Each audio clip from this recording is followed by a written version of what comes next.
All right, ho, ho, ho, and Merry Christmas to all. This is our Christmas show, and we're deviating a little bit from our accepted, gloom, doom, death, and despair to talk about something that, is kind of on a nicer topic, and that is our favorite Christmas movies, television shows, and music. Each one of us is going to take one segment and going to pilot through. I'm going to be handling the movies, so we're going to start with that. I will tell you that I am not a major fan of Christmas movies. I find Christmas movies can be, on the most part, just pretty pedantic. But there are ones that I do enjoy. Okay, It's a Wonderful Life, despite what everyone says, is probably one of the greatest movies that has ever been made. I mean, it's a wonderful film. It's got Who's in that? Who's in that one? Jimmy Stewart. Jimmy Stewart. It's a Frank Capra. It's a Frank Capra movie. And Jimmy Stewart and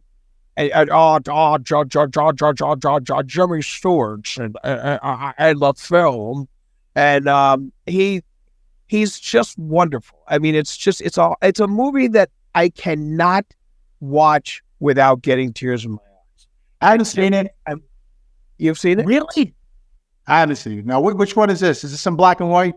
Yes. And does he go to Washington, or does he see the ghosts of Christmas past? He doesn't see. Well, what happens is he sees what happens if he never lived. Okay, so I've seen that. I've seen that. It's one of the greatest. It's one of the greatest movies ever made beyond the Christmas Ghost. Oh, not better than The Godfather. Let's be honest. Yeah, well, The Godfather does have a Christmas theme to it. That's where The Godfather gets shot, is right around Christmas. In fact, they kidnap Tom Hagen and give him the if I wanted to kill you, you'd be dead already. And he goes from there. I am Enzo the Baker. Yeah. So, It's a Wonderful Life, phenomenal. Miracle 34th Street. I cry during movies, and you've made fun of me for that, Alan. I understand. But It's a Wonderful Life, every time I see it, I cry earlier and earlier in the movie. It's just, it's so powerful. It really is. It's there's not a bad scene in the movie. It you can follow it right. But it's like science fiction, right? It's more of a science fiction type movie. Well, it is sort of that way. But it's spiritual.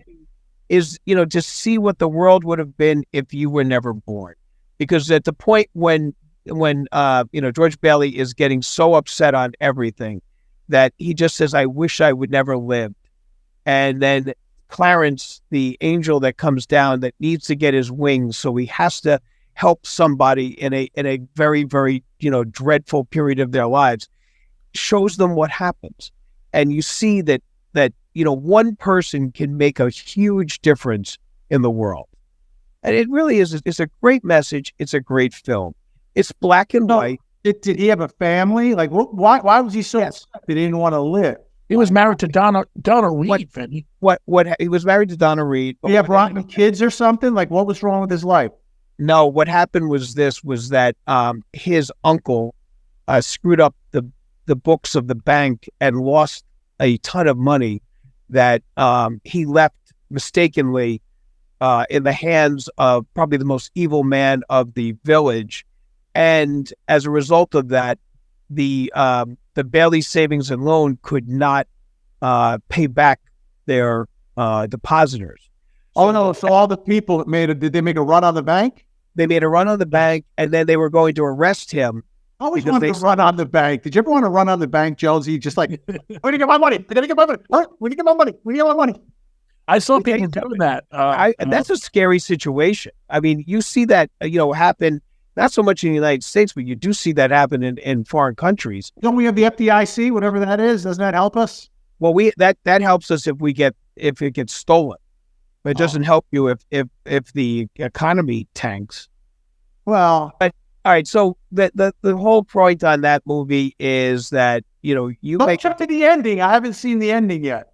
well, you make a difference. That every person's life makes a difference. That's not the ending. I mean, the ending is something even more wonderful, and it really is just an emotionally wonderful film. You need to watch Miracle it on in its 34th entirety. Street. Miracle on 34th Street, the original with Natalie Wood great. as the young girl, is another great story. Before she gets murdered. Well, as the old joke used to go, would you pay $1 million for swimming lessons? Natalie would. So, as that joke goes, so goes the movie. It's a wonderful film. It's a story about a man who goes to trial to prove he's Santa Claus. And But he was working at Macy's, right? yes. He was the substitute that they brought into Macy's. Oh, he's filled in that year because the regular one. Okay. Yeah. The regular one, I believe, was a drunk. Yeah. So he filled in, but he was the real Santa. And he was the real Santa. And you have a very skeptical young lady in Natalie Wood who then comes to believe in Santa Claus by the end. There's no such thing as Santa Claus. I don't basically. Santa Claus. My other favorite, Back then, right? I don't like Santa Claus. Normal malarkey. my other favorite is Babes in Toyland or The March of the Wooden Soldier. March of the Wooden Soldier. Now, my history with that movie is we would watch it Thanksgiving. That's Yes. correct. And that would kick off and it was on what? WPIX, right? Yes, WPIX. I watch it every year on PIX. Yeah. And they did a dumb thing. They tried to colorize it, which doesn't work. These movies have to be shown in black and white. There's something about even the black and white Scrooges. Okay? You know what we should do to prove that? In one of our episodes, we should colorize our backgrounds just to show people how much better it is in black and white. Well, I will tell you this, that watching snowfall in black and white is more dramatic than watching it in color. Okay, because the contrast is just so wild. Well, they watch the original. They still show the original. They show the colorized version and the black and white version because they show it twice on Thanksgiving. Yes. All right. What I'm going to do right now is I'm going to put us in black and white. Now, isn't that better? Yeah, of course it You is. feel like you're in the Christmas spirit now? I didn't see snow. I don't see snow coming down in the background. But so We do the rest of the show in black and white. That's the question. all right. Well, No. I'm going to go back to color. All right. We're back in color. you were still in color. Oh, I see what you're doing. Yeah. You see? Yeah, I got it. I got it. I'm That's smart. nice trick. I'm smart. I'm not dumb like everyone says. All right, now I'm going to throw a movie out there that's a little bit different. Okay. Well, first of all, and the first two Scrooges, okay, were the best. The one in 1931 and the one in 1953. Those two were the best versions of it. And I would recommend either one. And, All right, but there's a movie Scrooge is in Wonderful Life or no? Or that's a different movie? I'm sorry? Scrooge is different than It's a Wonderful Life? That's, of course, Whose the character is Charles Dickens, the Scrooge Charles White. Dickens novel about the man who gets. And I didn't see It's a Wonderful Life. I saw Scrooge. Well, Scrooge deals with three ghosts that visit him. That's the one. Yeah, and he goes back in time. He goes back in time. time. That's Right. yeah. That's It's also it also was recreated in an Odd Couple episode. yeah. Right. As it was. Yeah. Now, the movie I'm going to throw out that I'm sure probably no one saw is a movie called Joy X Noel. Okay. And Joy X Noel is Is that a porn? It sounds like it, right? Sounds like a porn movie. No. Okay. It deals with World War I, true story. Okay. The Christmas Football game? the Christmas truce of 1914, when the British, the French, and the Germans are all dug into their positions. They don't have there's been like an ammunition situation that's been a problem, and then they kind of peek their heads over the the dugouts that they have and things along those lines, and decide to start exchanging things for Christmas and have a soccer game and get a chance to like just converse as just regular people, not fighting soldiers.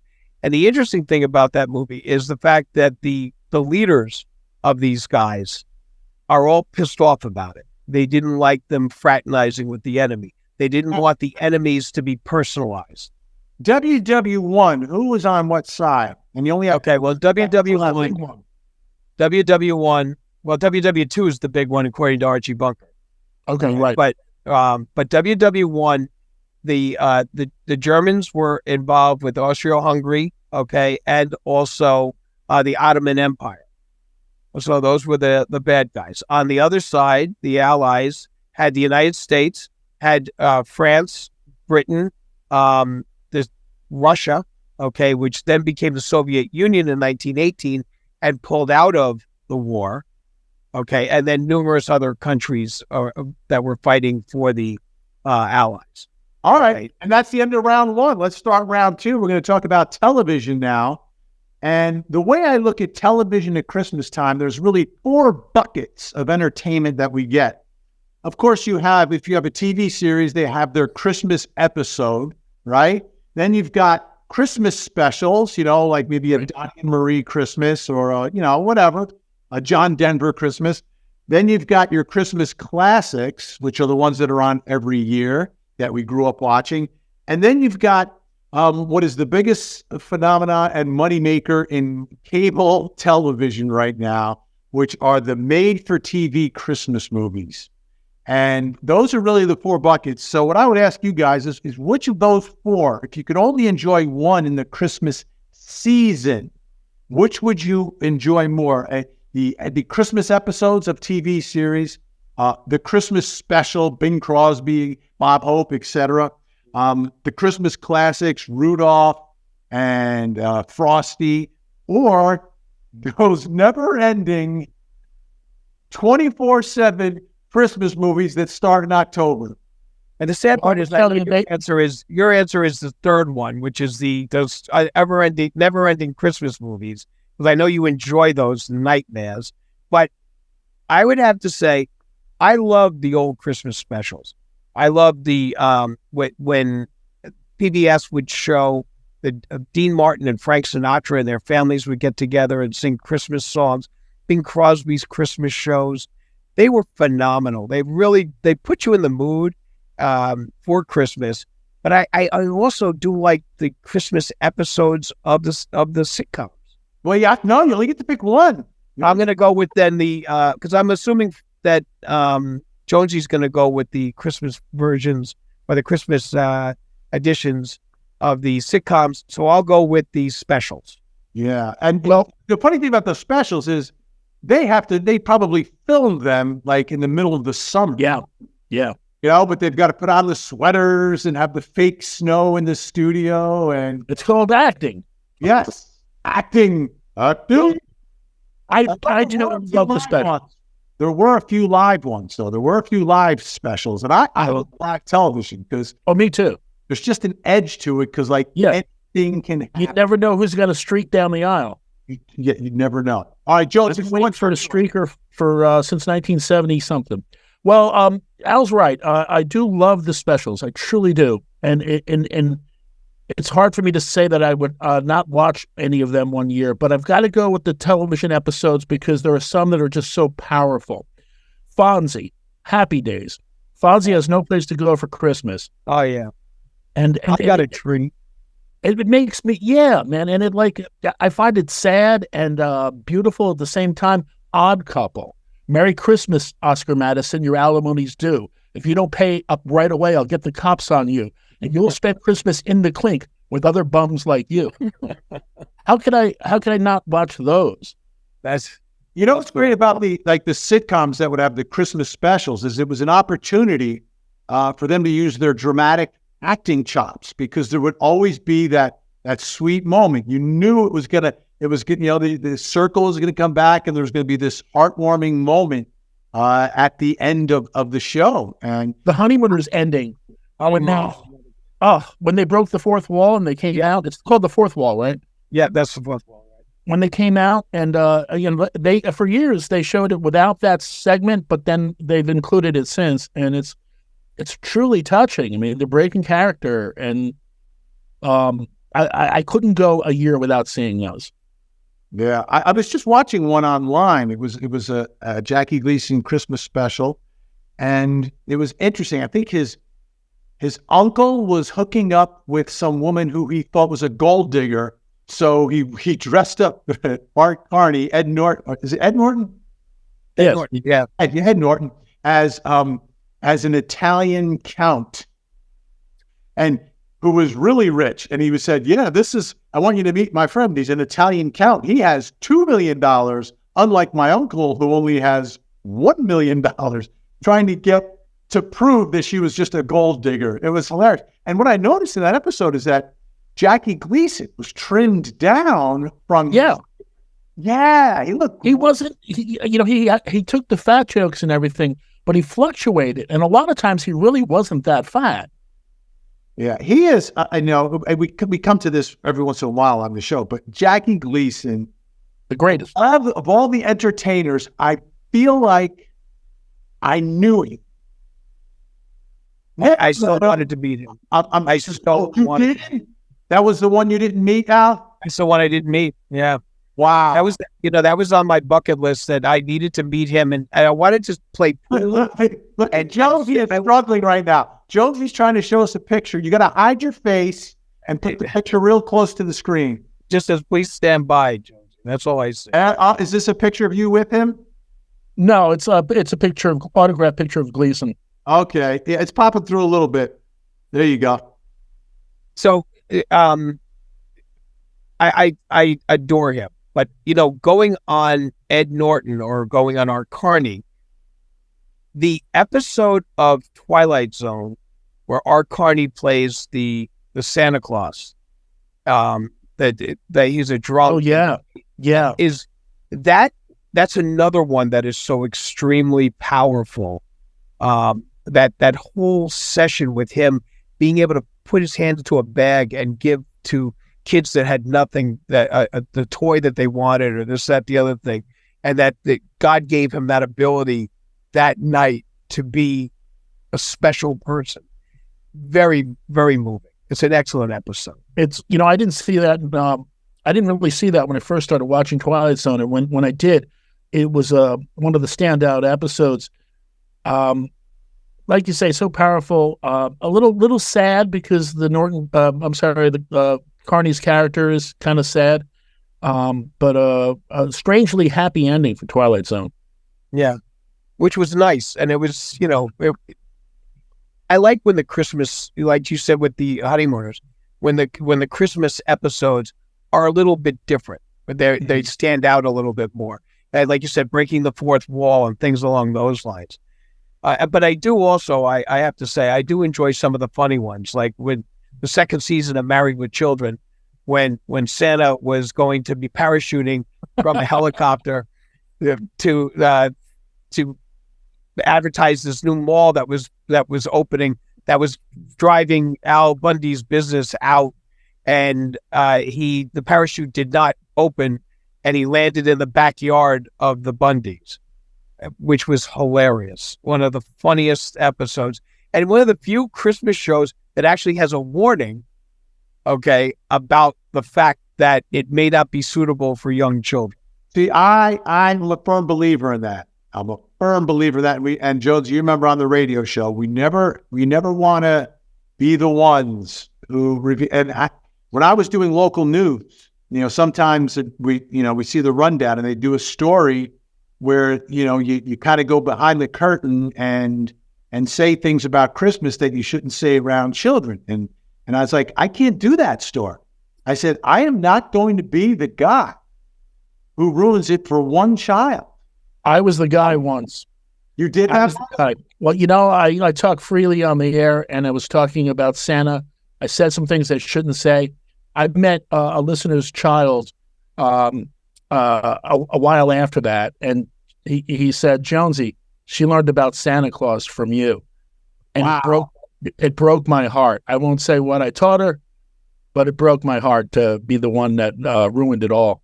Yeah. So every time I did it on like, whether it's local news or wherever, it's always, reporting on Santa Claus. So kids have the information that they need this time of year. I think it's. Well, I love that they track Santa now, Yeah. That's pretty cool. We tracked them. I worked. So Christmas Eve at the old Court TV, there was one year where we were on the air for whatever reason. I don't know why. But I was the new anchor, so I got the double solo shift. I was like, great, I'll do a double solo shift, whatever. So we did, though, for the news breaks, we did the Santa Tracker because I was on until 5 o'clock that night. I remember that 1 to 5, and we had to pick, right, because it's court TV. We had to pick something that would be a little bit better for Christmas than the normal trial. So we did the candid camera one where they set it up at this is before 9/11, but the trial's after 9/11. They set this thing up at a small airport, the metal detector, and they told the guy, listen, the metal detector's not working, so you've got to get, we're out of time. You got to get on the conveyor belt and go through the machine, and sending them through back and forth through the machine until his inner thigh gets hit by the conveyor belt, and he ends up suing. It's the son. It's what's the son? Yeah. It was Funt. Al Funt was the original guy. Yeah, his son did an R-rated version or something. He did an R-rated version, I believe. Yeah. He also did the R-rated, but he got sued, and the guy won. The guy won some loot, and I handled that. I was on that episode. You're on. Really? It was great. Yes. It was great. Because I remember it was hilarious. So watch him in that stupid conveyor thing going, and then they would like zoom him back and then put him back under, zoom him back, put him back under, and then all of a sudden he was like he'd scream and they like get him out, and he sustained like injury to his thigh. And he had like a little black and blue, but the inner thigh, that could really hurt. But he claimed he was humiliated. The truth is, the episode never aired. Right. And no one would have seen it but for his trial on court TV is where he got humiliated. Jonesy, you're up. Well, quickly, Al, I thought you meant you were on candid camera. You meant you were on with Vinnie. No, I was on with Vinnie. I was never. Hocus pocus, you're in focus. You're the star today. Smile. I was never on. Okay. Well, my topic is music, and Christmas music. A lot of people get a bad feeling about it. They say they just can't stand it by the time the holidays come, because you hear it everywhere. I don't feel that way. My girlfriend says it best. She says it's like friends that come to visit you once a year. Now, my favorite type of Christmas song was like rock and roll and stuff like that. Run DMC's Christmas in Hollis, The Waitresses, which tells the beautiful story about the lonely couple who meet over a can of cranberry sauce. How about rocking around the Christmas tree? Is that rock and roll? I love that. In fact, Brenda Lee's version of that actually recently went rockabilly. Rockabilly, actually. Was it rockabilly? That was released in 1958, and it went number one a couple of weeks ago for whatever reason. I don't know why.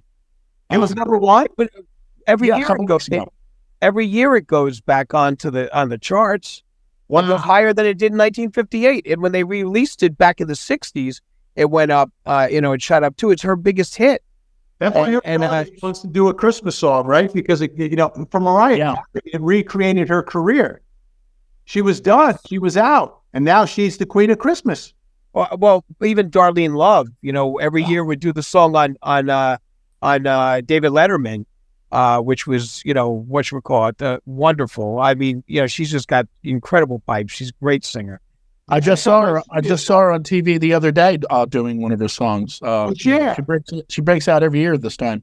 Well, she did the special with Cher this year. They did a Christmas special. The Christmas special is really the tree lightings now. And Cher was doing the song, and then she jumped on stage with Cher. Well, she did a special with Vinnie, me and Vinnie. Oh, yeah. On Sirius Radio. Yeah, on the Me and Vinnie show. Where the me is you. Present to Michael Billy, if I'm not mistaken. Yeah. He was absolutely floored, but she was, and then she invited us to her show at the John Forbes Theater in Englewood. Yeah. I actually saw her a couple of years ago, and she was fantastic. And after the show, I had read in the newspaper that she had had a heart attack, and she still did the show, and she was fantastic, and went for treatment afterwards. Wow, that's a gamer. My favorite is Andy Williams. Oh, most wonderful time of the year. That intro just gets me going, and I can't stop. But I do have some close seconds. Family Tradition. I think it might be on my shirt here. Oh, no, it's not on this shirt. On another shirt. Dominic the Donkey, the Italian donkey. Hee-haw, Lou Monte. Love that one. And, like the contemporary artists that would do like a new one, obviously it's not new anymore, but it was when I first liked it. But a lot of people don't like it, is Paul McCartney. Oh, that Christmas time? That's a good one. Simply having a wonderful Christmas Yeah. time.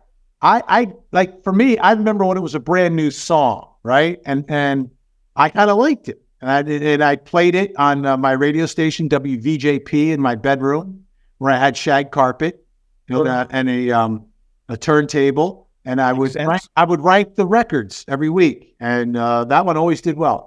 Elton John's for that matter is. Oh, right. I forgot about that. Vinnie has a problem. He's dead to me.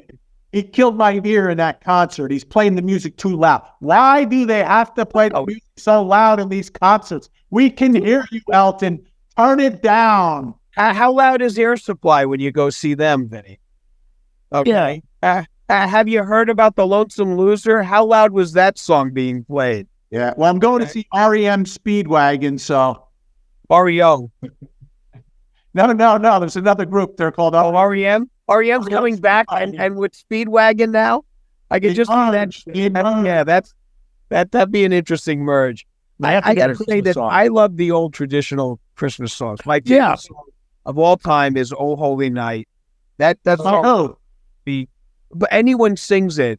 It can't be anyone. It's got to be one version. Well, Frank Sinatra. I'm records here. I'm talking about records.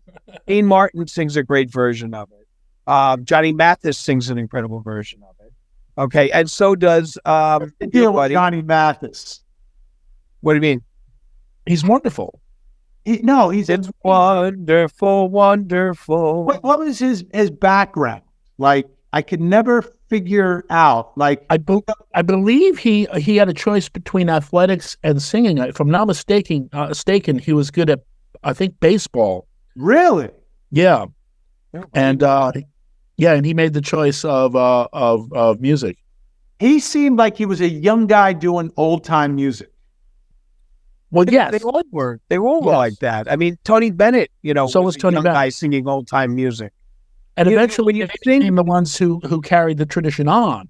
Like Johnny Mathis is still going strong, and Tony Bennett, well, we just lost him. Yeah, I like Buble. Robert Goulet. Buble? No. Oh, I don't like. I'm not a fan of his. Robert Goulet, I thought you said. Oh, Robert Goulet, I like. Yeah, but why wouldn't you like Buble? Well, when he first came out, he was like the next Sinatra, and the real Sinatra was still around. And I never got over that. I thought Harry Connick was the next Sinatra. Harry Connick was the next Sinatra, and didn't. I hate him too. Harry Connick was interesting because he was like this strikingly handsome man who could sing, right? But then as he got a little bit older, and I don't want to be catty here, but as he got older, his looks like he looked a little bit more. Not that he wasn't handsome, but it was like wasn't the same when he had his talk show. Did you see his talk show, Harry? He had a talk show, Harry. I've seen him on Broadway. I never called it for his talk show. Yeah, and he well, maybe he had a speculation. Maybe he had a harsh like rock and roll lifestyle. Who knows? Maybe there was just something that was like a little off. Like when he first came out, I said, "Wow, look at this guy. He's going to be." Well, speaking of which, do they know it's Christmas time? I always enjoy that. I love that. And then of course John Lennon's "So It Is Christmas." How about this? This Christmas. Who sings that? What? Sing some more. Christmas. Alvin and the Chipmunks? No, I love that. This Christmas. That's my favorite. No, this Christmas. Well, while you're thinking, I can't sing. I would sing it, but I can't sing. That's why I'm encouraging you to do it. That'd be our Christmas present. Yes.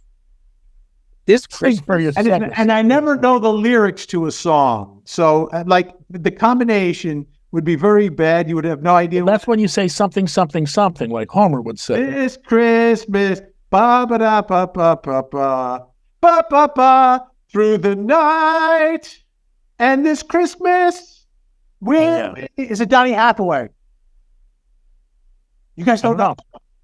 You guys don't know Donny Hathaway this Christmas. I know the song, but I don't know who it is. Because you do such a lousy job of recreating it that I can't really put myself there as though I were actually listening to it. This Christmas. You don't Well, know when I could find the only thing I can find on this Christmas was Chris Brown. Well, you guys can multitask. I can't do that. Hey, let me just. There is. Oh, I do see Donny Hathaway. Donny Hathaway. What was his other big song? Was the song was Leia?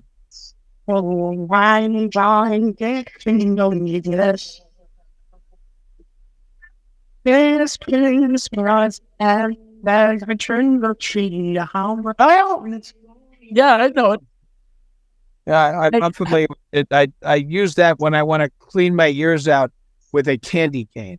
How about the King's Father Christmas? King's Father Christmas is a great song. Not only does it rock, but it's also beautiful, a beautiful message.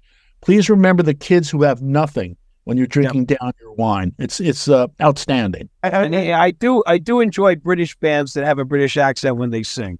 How about Yes, it's unusual, right, Al? they usually sound English, and then the Americans try to sound English when they're singing songs. When you go see the Stones, when he's thanking everybody, Jagger sounds like really thick British accent, brogue or whatever you call it. I don't know. But when he sings, he sounds American, and it's because they emulated American rock and rollers.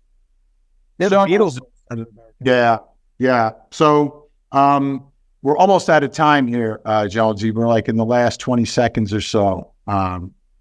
I just want to take a moment, though, to wish you guys, you two, a Merry Christmas. I enjoy these podcasts so much.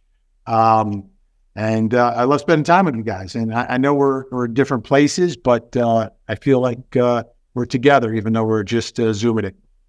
You know, that chokes me up, Vinnie. Because this means a lot to me as well. I always tell people I never wanted to do a podcast until I had the opportunity to work with Vinnie and Al. So Likewise. cheers. You guys are my brothers, and I feel that way and treat you that way. And I wish Merry Christmas to you all and to everyone that watches us. And, peace on earth, goodwill to men. And by the way, we just ended this episode like every sitcom episode in Christmas ends. So, Merry Christmas, everyone. Merry Christmas. Merry Christmas.